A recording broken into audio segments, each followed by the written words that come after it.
ഈ വിഷയങ്ങൾ വന്നതിന് ശേഷം വാർത്തകൾ വന്നതിന് ശേഷം CMDRFിലേക്ക് പൊതുജനങ്ങൾ നൽകുന്ന പണത്തിന് കുറവുണ്ടായിരുന്നു. ആ രീതിയിൽ എന്തെങ്കിലും ആളുകൾ വിട്ടു നിൽക്കുന്ന അവസ്ഥ നിങ്ങൾ ആഗ്രഹിച്ച കാര്യങ്ങൾ അതേപോലെ നടക്കുന്നുണ്ടോ എന്ന് അറിയാൻ വേണ്ടിയാണോ?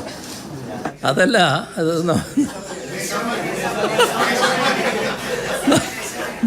അല്ല, പൊതുവിൽ മാധ്യമങ്ങളുടെ രീതിയാണല്ലോ ചോദിക്കുന്നത്. അപ്പോൾ നമ്മുടെ അനുഭവത്തിൽ ഈ നാട്ടുകാർ നല്ല രീതിയിൽ തന്നെ ഇതുമായി സഹകരിക്കുകയാണ്. നല്ല സഹകരണം പൊതുവെയുണ്ട്, അതിലൊരു പ്രശ്നവുമില്ല. നല്ല സഹകരണം തന്നെ പൊതുവെ ഉള്ള. ചെറിയ കുഞ്ഞുങ്ങളെ നമ്മൾ കാണണ്ടേ? യഥാർത്ഥത്തിൽ ഇളം മനസ്സിൽ കള്ളമില്ലല്ലോ. അവരുടെ സമ്പാദ്യം ചെറിയ കൊടുക്കുക, അതുമായിട്ട് വന്ന് അതാകെ തരികയല്ലേ. എത്ര കുട്ടികളാണ് അങ്ങനെ തയ്യാറാകുന്നത്? അപ്പോൾ നാടിൻ്റെ ഒരു പൊതുവായ വികാരമാണത് കാണിക്കുന്നത്. ചെറിയ കുഞ്ഞുങ്ങൾ മുതൽ സീനിയർ സിറ്റിസൺ വരെയുള്ളവർ അതിനങ്ങനെ സഹായിക്കാൻ തയ്യാറാകുന്ന കാഴ്ചയല്ലേ നമ്മൾ കാണുന്നത്.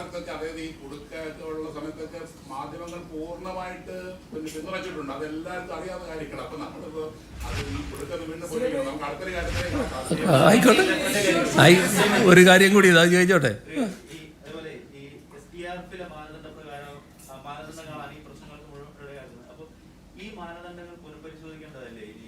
അല്ല, അതല്ലേ ഞാൻ പറഞ്ഞത്. അതാണ് ശരിയായ രീതിയിൽ നേരത്തെ ഇവർ ചൂണ്ടിക്കാണിച്ചത്. അത് പുനഃപരിശോധിക്കണം എന്ന് മാത്രമല്ല, ഇത് വളരെ അപര്യാപ്തമായിട്ടുള്ളൊരു കാര്യമാണ്. അത് തീർച്ചയായിട്ടും ശരിയായ പ്രശ്നമാണ്, പക്ഷേ പൊതുവിലെടുക്കേണ്ടതാണ്.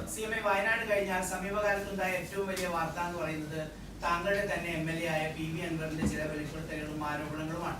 അതിന് മുഖ്യമന്ത്രി എങ്ങനെ കാണുന്നു എന്നറിയാൻ സമൂഹത്തിൽ വലിയ കൗതുകമുണ്ട്. അതാണ് ഇന്നത്തെ വാർത്താ സമ്മേളനം ഏറ്റവും പ്രസക്തമാകുന്നത്.